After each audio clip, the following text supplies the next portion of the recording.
My name is Adam Tekiela. I'm a senior systems analyst at Caffè Nero Group. I have been working with Caffè Nero for the last 17 years, and the company has started just as 5 coffee shops in London in 1997, and it has grown now to over 1,100 locations across 11 countries. For a very long time, our inventory was paper-based. Previously, we used to have 17 different portals for orders.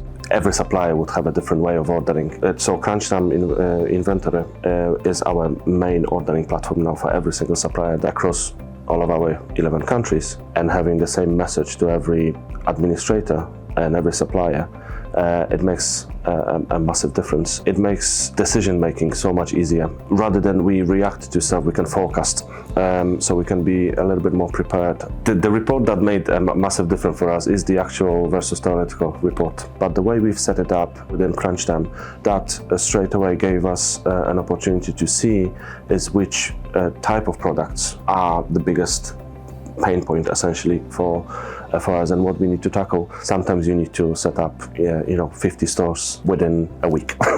When things are in the right place and things are set up in the right order, it takes a couple of minutes to set up a new store.